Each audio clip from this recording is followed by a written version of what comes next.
Assalamualaikum warahmatullahi wabarakatuh. Saya Siti Solihabudinia dari Ekonomi Syariah semester 6 dengan NIM 1714177. Baik, di sini saya akan menjawab pertanyaan-pertanyaan dari soal UAS Manajemen Perbankan. Untuk soal yang pertama, jelaskan mengenai prinsip pemberian kredit dengan analisa 5C dan 7P serta studi kelayakan. Prinsip pertama yang dijadikan sebagai acuan dalam pemberian kredit yaitu 5C. 5C memiliki 5 kriteria. Kriteria yang pertama yaitu karakter. Yang kedua adalah capacity atau capability. Yang ketiga itu capital atau modal. Yang keempat collateral. Yang kelima yaitu condition. Untuk yang pertama karakter. Pihak bank harus mengetahui bagaimana karakter atau latar belakang dari calon nasabahnya yang mengajukan pinjaman. Untuk yang kedua, capacity atau capability. Bank harus mengetahui bagaimana kemampuan calon nasabah dalam membayarkan pinjaman kreditnya. Yang ketiga itu ada capital atau modal. Bank harus mengetahui seberapa besar modal yang dimiliki calon nasabah dalam membangun usahanya, sehingga bank mengetahui bagaimana laporan keuangannya yang bisa dijadikan sebagai acuan dalam pertimbangan untuk memberikan pinjaman atau tidak kepada calon nasabah tersebut. Untuk yang keempat itu ada kolateral. Kolateral atau jaminan. Jaminan harus diberikan oleh calon nasabah kepada pihak bank sebagai jaminan apabila nasabah tersebut tidak bisa membayarkan pembayaran kreditnya. Untuk yang kelima ada condition. Pihak bank harus mengetahui bagaimana kondisi perekonomian calon nasabah tersebut secara khusus ataupun yang general. Prinsip selanjutnya yaitu 7P. 7P memiliki 7 kriteria. Kriteria yang pertama adalah personality, kriteria yang kedua yaitu party, ketiga ada purpose, keempat prospek, kelima payment, keenam profitability, dan yang terakhir adalah protection. Untuk personality atau sama halnya dengan karakter, yaitu bagaimana kepribadian dari calon nasabah. Yang kedua itu party. Pihak bank menggolongkan calon nasabah ke dalam berbagai golongan sesuai dengan kondisi keuangannya. Yang ketiga yaitu purpose. Pihak bank mencari tahu apakah tujuan dari calon nasabah sehingga ia mengajukan pinjaman. Yang keempat yaitu prospek, yaitu bagaimana kemungkinan usaha yang dijalankan oleh calon nasabah tersebut berjalan lancar atau tidak, berjalan dengan baik atau buruk, sehingga pihak bank dapat mengetahui bagaimana kemampuan dalam pembayaran kredit oleh nasabah. Dan yang kelima yaitu payment. Prinsip payment dilihat dari sumber pendapatan yang dimiliki oleh nasabah tersebut, sehingga pihak bank dapat mengetahui apakah nasabah tersebut dapat membayarkan kreditnya atau tidak. Yang keenam ada profitability, yaitu seberapa besar keuntungan atau laba yang dapat dihasilkan oleh nasabah tersebut, sehingga semakin besar profit yang dimiliki oleh nasabah tersebut, semakin besar juga kredit yang diajukan. Dan yang keenam dan yang ketujuh yaitu protection. Protection sama halnya dengan kolateral, yaitu jaminan. Jaminan dapat berupa barang ataupun asuransi yang dimiliki oleh nasabah. Selain prinsip 5C dan 7P, prinsip lainnya yaitu studi kelayakan. Studi kelayakan biasa dilakukan apabila pengajuan kredit yang diajukan oleh nasabah relatif besar. Penilaiannya meliputi aspek hukum, aspek pasar dan pemasaran, aspek keuangan, aspek operasi atau teknis, aspek manajemen, aspek ekonomi atau sosial, dan aspek AMDAL.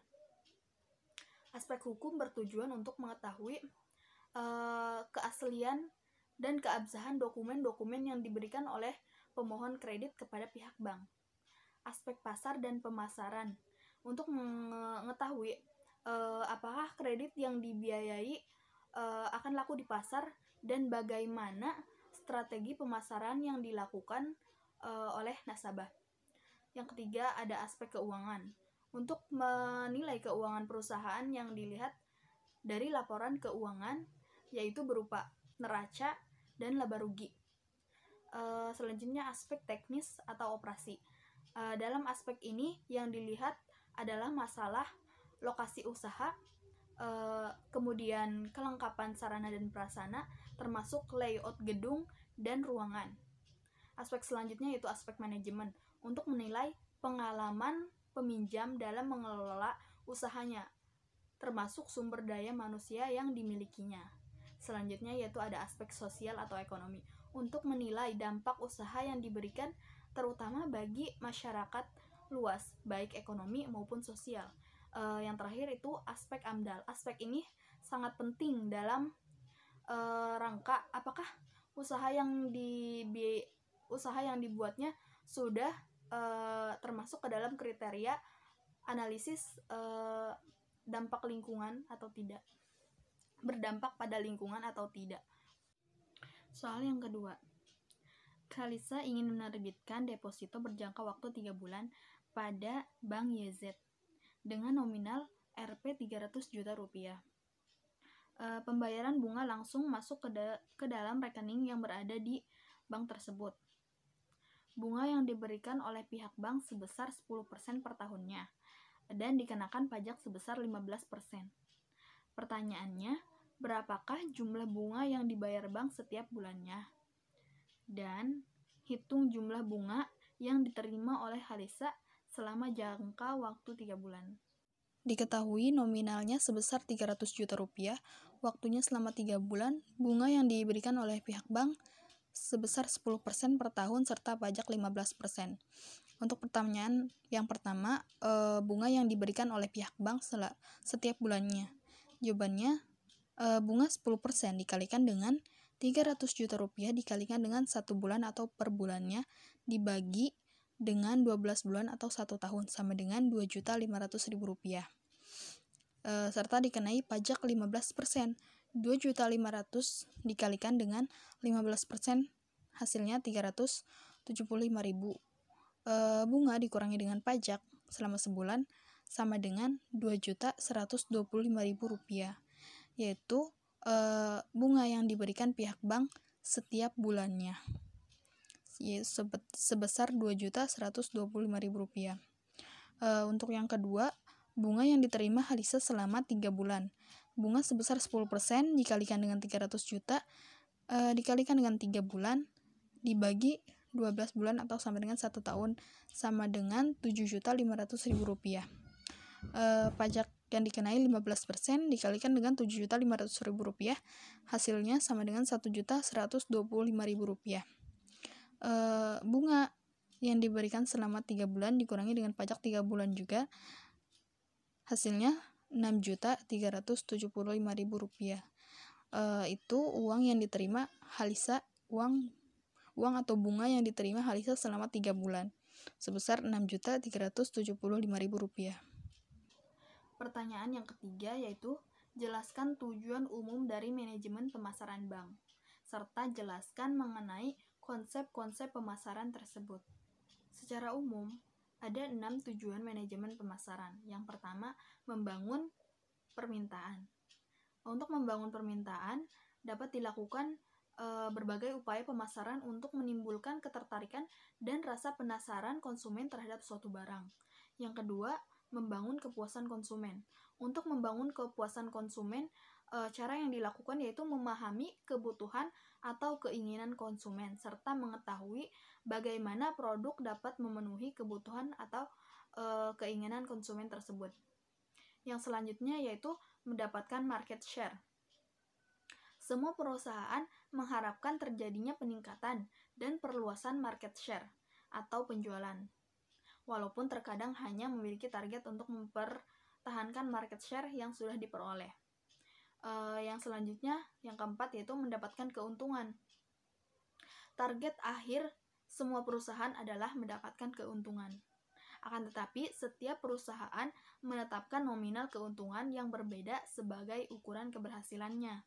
Yang selanjutnya yaitu yang kelima, mendapatkan pencitraan sesuai harapan. Citra yang baik terhadap produk dan perusahaan akan memberikan efek positif bagi perusahaan, baik dari sisi konsumen, mitra, investor, dan tenaga kerja. Yang terakhir yaitu menjaga kelangsungan usaha.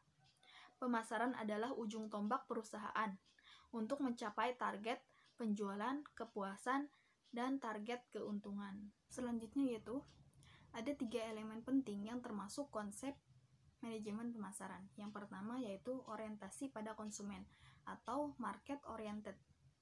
Konsep pemasaran yang paling baik adalah dengan menjadikan konsumen sebagai prioritas utama. Itulah sebabnya mengapa dalam strategi marketing selalu mengedepankan konsumen. Yang kedua yaitu perencanaan kegiatan pemasaran. Pengaturan secara dinamis sebagai bentuk penyusunan berbagai kegiatan pemasaran secara menyeluruh. Semua aktivitas pemasaran, mulai dari strategi, implementasi, analisa, pengawasan, dan kegiatan lain yang terkait dengan pemasaran harus disusun secara terperinci. Dan yang terakhir adalah kepuasan konsumen. Unsur paling penting dalam pemasaran adalah kepuasan konsumen. Kepuasan konsumen ini tidak hanya diukur dari kualitas produk saja, tapi juga dari bagaimana strategi pemasaran yang dilakukan. Semua pertanyaan telah saya jawab. Kurang dan lebihnya mohon maaf. Wassalamualaikum warahmatullahi wabarakatuh.